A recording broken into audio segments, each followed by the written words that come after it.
Hi friends, ಉದ್ದಿನ ವಡೆ ಮಾಡೋದಕ್ಕೆ ನೀವು ಉದ್ದಿನ ಕಾಳನ್ನ ನೆನೆಸ್ಬಿಟ್ಟು ಮಾಡಬೇಕು ಅಲ್ವಾ. ಬಟ್ ಇವತ್ತು ನಾನು ನಿಮಗೆ ತೋರಿಸ್ತಾ ಇರೋದು ರವೆ ವಡೆ. ಅದು ಇನ್ಸ್ಟೆಂಟಾಗಿ ಮಾಡ್ಬೋದು. ಇದನ್ನು ಬ್ರೇಕ್ಫಾಸ್ಟ್ಗೂ ಮಾಡಿಕೊಡ್ಬೋದು. ಮಕ್ಕಳಿಗಂತೂ ತುಂಬ ಇಷ್ಟ ಆಗುತ್ತೆ. ವಿಡಿಯೋ ಕಂಪ್ಲೀಟಾಗಿ ನೋಡಿ, ಸ್ಟೆಪ್ ಬೈ ಸ್ಟೆಪ್ ಯಾವ ಥರ ಮಾಡೋದು ಅಂತ ಹೇಳ್ಕೊಡ್ತೀನಿ. ಫಸ್ಟ್ ನಾನಿಲ್ಲಿ 2 ಕಪ್ ನೀರು ಬಿಸಿ ಮಾಡ್ಕೊತಾ ಇದ್ದೀನಿ. ನಾನಿಲ್ಲಿ ತೊಗೊತಾ ಇರೋದು 1 ಕಪ್ ರವೆ, ಅದಕ್ಕೋಸ್ಕರ 2 ಕಪ್ ನೀರು ಹಾಕ್ಕೊಂಡಿದ್ದೀನಿ. ನೀವೇನಾದ್ರು 2 ಕಪ್ ರವೆ ತೊಗೊಂಡ್ರೆ 4 ಕಪ್ ನೀರು ಹಾಕ್ಕೋಬೇಕು. ಅದಕ್ಕೆ 1 ಸ್ಪೂನು ತುಪ್ಪ ಅಥವಾ ಎಣ್ಣೆ ಹಾಕ್ಕೊಳ್ಳಿ, ಮತ್ತು 1/4 ಸ್ಪೂನು ಉಪ್ಪು ಹಾಕ್ಕೊಳ್ಳಿ. ಉಪ್ಪು ಹಾಕ್ಕೊಂಬಿಟ್ಟು ಆ ನೀರು ಕುದಿಬೇಕಾದ್ರೆ ನೀವೇನು ತೊಗೊಂಡಿರ್ತೀರ ರವೆ, ಆ ರವೆ ಹಾಕ್ಕೋಬೇಕು. ನಾನಿಲ್ಲಿ ಯೂಸ್ ಮಾಡಿರೋದು ಉಪ್ಪಿಟ್ಟಿಗೆ ಹಾಕೋ ರವೆ. ಆ ರವೆನ ಹಾಕಿದ್ದಾದಮೇಲೆ ನೋಡಿ ಈ ಥರ ಮಿಕ್ಸ್ ಮಾಡಬೇಕು. ಅದು ಗಂಟಾಗಬಾರ್ದು, ಆ ಥರ ನೋಡಿಕೊಂಡು ಮಿಕ್ಸ್ ಮಾಡ್ಕೊಳ್ಳಿ. ಜಾಸ್ತಿ ಟೈಮ್ ಏನು ತಗೊಳ್ಳಲ್ಲ, ಬೇಗನೆ ಈ ಥರ ಗಟ್ಟಿ ಆಗಿಬಿಡುತ್ತೆ. ಯಾಕಂದರೆ ನೀರು ಕ್ವಾಂಟಿಟಿ ನಾವು ಕರೆಕ್ಟಾಗಿ ತೊಗೊಂಡಿರ್ತೀವಲ್ವ. 1 ಕಪ್ಗೆ 2 ಕಪ್ ನೀರು ತೊಗೊಂಡಿದ್ದೀನಿ. ನೀವೇನಾದರೂ 2-3 ಕಪ್ ತೊಗೊಳಂಗಿದ್ರೆ ಅದ್ರ ಡಬಲ್ ನೀರು ತೊಗೋಬೇಕು. ಅದು ಗಟ್ಟಿ ಆದಮೇಲೆ ನಾವು ಕೈಯಲ್ಲಿ ಕಲಿಸ್ಕೋಬೇಕಲ್ವ, ಅದು ಬಿಸಿ ಇರುತ್ತೆ. ಹಾಗಾಗಿ ಅದು ತಣ್ಣಗಾಗೋದಕ್ಕೆ ಬಿಡಬೇಕು.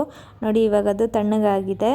ನಿಮಗೆ ವಡೆಗೆ ಎಕ್ಸ್ಟ್ರಾ ಜೀರಿಗೆ, ಕರಿಬೇವು, ಮೆಣಸಿನ್ಕಾಯಿ ಈ ಥರ ಹಾಕೋದಕ್ಕೆ ಇಷ್ಟ ಇಲ್ಲ ಅಂತಂದರೆ ಇದನ್ನು ಕಲಿಸ್ಬಿಟ್ಟು ಡೈರೆಕ್ಟಾಗಿ ನೀವು ಉಂಡೆ ಮಾಡಿಕೊಂಡು ವಡೆ ಶೇಪ್ ಮಾಡಿಬಿಟ್ಟು ಎಣ್ಣೆಲಿ ಬಿಟ್ಬಿಡ್ಬೋದು. ಇದೇನಾದರೂ ತೆಳ್ಳಗಾಗಿದೆ ಅಂತ ಅನಿಸಿದ್ರೆ 1 ಸ್ಪೂನು ಅಕ್ಕಿ ಹಿಟ್ಟು ಹಾಕ್ಕೊಳ್ಳಿ. ಅಕ್ಕಿ ಹಿಟ್ಟು ಹಾಕೋದ್ರಿಂದ ನಿಮಗೆ ವಡೆ ಕ್ರಿಸ್ಪಿಯಾಗಿ ಕೂಡ ಬರುತ್ತೆ. ಕರಿಬೇವಿನ ಸೊಪ್ಪು ಕಟ್ ಮಾಡ್ಕೊಂಡಿದ್ದೀನಿ, 3 ಮೆಣಸಿನ್ಕಾಯಿ, ಜೀರಿಗೆ, ಇಷ್ಟೇ ನಾನು ಹಾಕ್ತಿರೋದು. ನಿಮಗೆ ಬೇಕು ಅಂದರೆ ಕಾಳು ಮೆಣಸು ಮತ್ತು ತೆಂಗಿನಕಾಯಿನ ಕಟ್ ಮಾಡಿಕೊಂಡು ಚಿಕ್ಕದಾಗಿ ಹಾಕ್ಕೋಬೋದು. ಅದು ವಡೆಗೆ ಹಾಕ್ತೀವಲ್ವ, ಸೇಮ್ ಅದೇ ಥರನೇ.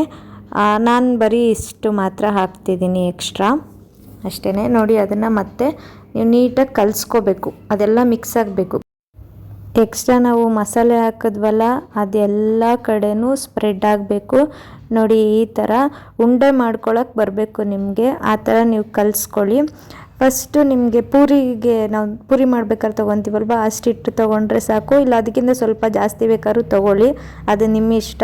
ಈ ಥರ ರೌಂಡಿಗೆ ಮಾಡ್ಕೊಂಬಿಟ್ಟು ನೋಡಿ ಈ ಶೇಪ್ನ ಮಾಡಿ ಒಂದು ಹೋಲ್ ಮಾಡಿ ಮಧ್ಯದಲ್ಲಿ, ಚೆನ್ನಾಗಿ ಬೇಯುತ್ತೆ ಆವಾಗ. ಹೋಲ್ ಮಾಡ್ಕೊಳ್ಳಿ. ಸೇಮ್ ಇದೇ ಥರ ಅದರಲ್ಲಿ ಎಷ್ಟಾಗುತ್ತೋ ಅಷ್ಟು ವಡೆಗಳನ್ನ ಮಾಡ್ಕೋಬೋದು. 1 ಕಪ್ಪಲ್ಲಿ ನೋಡಿ, 1 ಕಪ್ಪಲ್ಲಿ ಏನಿಲ್ಲ ಅಂದ್ರೂ 10 ವಡೆ ಅಂತೂ ಆಗುತ್ತೆ. ಸ್ವಲ್ಪ ಚಿಕ್ಕದಾಗಿ ಮಾಡಿದ್ರೆ, ಅಂದರೆ ಮೀಡಿಯಮ್ಮಾಗಿ ಮಾಡಿದ್ರೆ ಸೈಜು. ನಾನು ಆಲ್ರೆಡಿ ಎಣ್ಣೆನ ಕಾಯೋದಕ್ಕೆ ಇಟ್ಟಿದ್ದೆ, ಹಾಗಾಗಿ ಎಣ್ಣೆಲಿ ನಾನು ತೆಲಿಸ್ಕೊತಾ ಇದ್ದೀನಿ.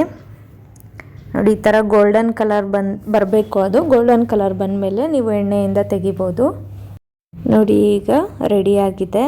ಇದನ್ನು ಸಪ್ರೇಟಲ್ಲಿ 1 ಪ್ಲೇಟಲ್ಲಿ ಹಾಕ್ಕೊಂಡು ಇಟ್ಕೊಳ್ಳೋಣ.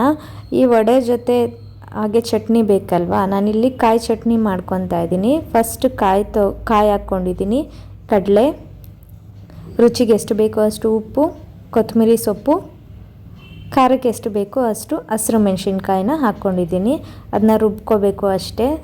ನೋಡಿ ಇಷ್ಟೇ ಈ ರೆಸಿಪಿ. ಚಟ್ನಿ ಬೇಕು ಅಂದರೆ ನೀವು ಮಾಡ್ಕೋಬೋದು, ಇಲ್ಲ ನೀವೇನಾದರೂ ವಡೆ ಜೊತೆ ಮಸಾಲೆಗಳೆಲ್ಲ ಹಾಕ್ಕೊಂಡ್ಬಿಟ್ರೆ ಅದೇನು ಚಟ್ನಿ ಏನು ಅವಶ್ಯಕತೆ ಇಲ್ಲ. ಬಟ್ ಬ್ರೇಕ್ಫಾಸ್ಟ್ಗೆ ತಿನ್ನೋದಾದರೆ ಚಟ್ನಿ ಬೇಕು.